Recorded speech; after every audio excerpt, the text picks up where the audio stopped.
अस्सलाम वालेकुम रहमतुल्लाहि व बरकातहू। दोस्तों, ये ऐसा वीडियो है जो हर मुसलमान को, हर इस देश के नागरिक को देखना जरूर, इसलिए कि ये ऐसी सच्चाई है जिसको मीडिया, जिसको अंधभक्त लोग मुसलमानों क्या बल्कि सारे देश वालों से छुपाते थे। और यही सच्चाई है, यही हक। आखिर में हकीकत एक दिन सामने आ ही जाती। इसलिए आप सबसे गुजारिश है कि इस वीडियो को पूरा देखें और इस वीडियो को ज्यादा से ज्यादा शेयर करें ताकि ये वीडियो खूब आम हो और तमाम लोगों तक जाए और उन अंधभक्त भी जाए जो बिला वजह मुसलमान को दोषी समझते हैं और मुसलमान को कमतर समझते हैं और उनको ऐसा लगता है कि बस देश हमारे बाप का है।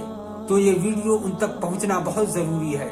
इसलिए इस वीडियो को पूरा देखें, आखिर तक देखें और इसको शेयर भी जरूर करें। आइए इस वीडियो को देखते हैं। ग्रोवर एंड ग्रोवर की हिस्ट्री की किताब है, उसका एक छोटा सा किस्सा बयान कर दूं मैं आपसे। उसमें लिखते हैं कि जब शहीद भगत सिंह को अदालत में पेश किया गया तो उस भरी अदालत में एक अंग्रेज ने उनसे सवाल किया कि 800 साल तक मुगलों ने हुकूमत की, तब तो आपने बम नहीं फेंका, और हमने सिर्फ 150 साल से हुकूमत की और आपने सेंट्रल लेजिस्लेटिव असेंबली में बम फेंक दिया। उसका बहुत अच्छा जवाब भगत सिंह ने दिया था कि देखिए, मुगलों ने जो हम पर राज किया है वो हमारे दिलों पर राज किया है और उन्होंने इस मुल्क को सोने की चिड़िया बना दिया है। और इस सोने की चिड़िया की चमक से आप 7 समुंदर दूर से यहां तक आए हैं। और यहां पे आने के बाद अगर आपकी हुकूमत को अगर एक लफ्ज में, एक लाइन में कहा जाए तो वो ये कि आपकी हुकूमत एक स्पंज की तरह है जो गंगा के किनारे हीरो और जवाहरात को चूस करके इंग्लैंड में जाकर के टेम्स नदी के किनारे निचोड़ती है और वो इंग्लैंड मालामाल हो जाता है। और उस दौलत के मालामाल होने के बाद उससे आप अपनी तरक्की करते हैं। मुगलों ने पठानों ने यहां नहीं किया, इन्होंने यहां की चीजों को यहीं पे खर्च किया, यहीं पे इमारत बनवाई और यहीं की धूल में अपने आप को मिटा दिया। यह था भगत सिंह का जवाब। की छुपी नहीं है कि मुसलमानों का जो किरदार रहा है, जो कुर्बानियां रही हैं इस मुल्क की तरक्की में, इस मुल्क की आजादी में, वो लासानी रहा है, बेमिसाल रहा है। और अगर देखा जाए तो ये मुल्क जो है, अगर आप तारीख में देखें तो हिंदुस्तान जो हमारा मुल्क है, मुत्तहिद मुल्क नहीं था। बेशुमार राजा रजवाड़े थे, रियासतें थी, उस पर हुकूमत करते थे उन पे। लेकिन जब मुसलमान यहाँ पे आए हुकूमत के लिए, सबसे पहला जो काम उन्होंने किया था वो ये किया था कि इस मुल्क को एक किया था, वो बंगाल से लेकर अफगानिस्तान तक, और इस मुल्क को मुत्तहिद किया था। ये हमारी खूबियां थी। अगर जंगी निज़ाम की बात करें, जो हम वार स्ट्रेटजी की बात करते हैं, सबसे पहली तो इस मुल्क हिंदुस्तान में ज़हीरुद्दीन बाबर लाए थे। पहला जो रॉकेट था वो शेर मैसूर टीपू सुल्तान ने बनाया था और ये तारीख में दर्ज है। बल्कि जो विलियम कॉन्ग्रेव था, जो कि एक्सपर्ट था इसका, वो अपनी किताब में लिखता है ये कि उनकी शहादत के बाद 1799 में जब शहीद हुए शेर मैसूर टीपू सुल्तान, तो उसको उन्होंने 1801 में जब्त करके वो इंग्लैंड ले गए और 1801 से लेकर के 1805 तक उस पर तहकीक करते रहे, रिसर्च करते रहे, समझ नहीं पाए कि इसका सिस्टम क्या है, इसकी डिज़ाइन क्या है।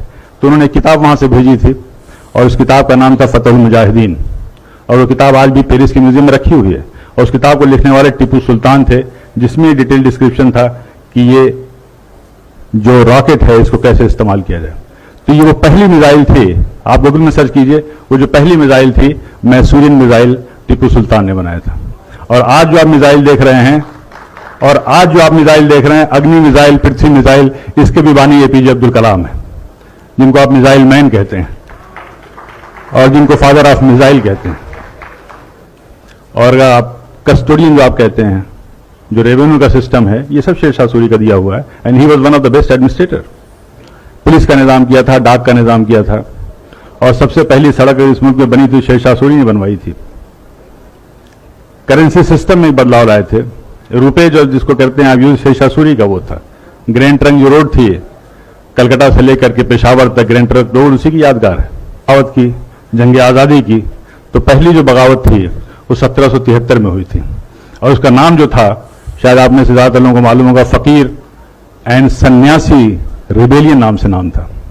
यानी बंकिम चंद्र जी ने अपनी आनंद मठ की किताब में साफ साफ लिखा है कि उस जमाने में जो फकीर और सूफी हुआ करते थे, जो साधु और सन्यासी हुआ करते थे, वो एक साथ जाते थे, झुंड का झुंड जाते थे और अंग्रेजों के गोदाम में वो लूटते थे। जी दोस्तों, हकीकत छुप नहीं सकती बनावट, हकीकत छुप नहीं सकती बनावट के वसूलों से खुशबू आ नहीं सकती कागज। यही हमारी सच्चाई है। हमारे पुरखों ने, हमारे बड़ों ने इस देश पर सदियों हुकूमत की है और इस देश को सोने का चिड़िया बना कर गए। आपने सुना, ये सच्चाई हमारी है और इसको हमारे देश में छुपाने की कोशिश की जा रही है। इस आवाज को दबाने की कोशिश की जा रही है। इस सच्चाई को किताबों से मिटाने की कोशिश की जा रही है। मगर मैं दावा करता हूँ कि हकीकत एक दिन सामने आ ही जाती है और जालिम के जबान से ही, मुखालिफ के जबान से ही, बातिल के ही जबान से ही सामने आती है।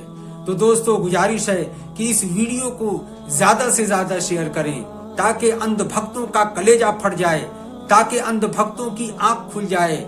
और जो अंधभक्त मुसलमानों को कमजोर समझते हैं और ऐसा समझते हैं कि ये देश हमारे बाप का है, मुसलमानों का इसमें कोई कुर्बानी नहीं, मुसलमानों का ये देश नहीं, तो उनको समझ में आ जाए कि हमारे पुरखों ने और हमारे बड़ों ने इस देश पर कितने दिनों तक हुकूमत की है और किस शान और शौकत के साथ हुकूमत की है और हुकूमत करने का क्या तरीका है, वो दिखलाकर बतलाकर चले गए। वो सिर्फ देश पे नहीं बल्कि लोगों के दिलों पर हुकूमत कर। आपसे गुजारिश है कि इस वीडियो को ज्यादा से ज्यादा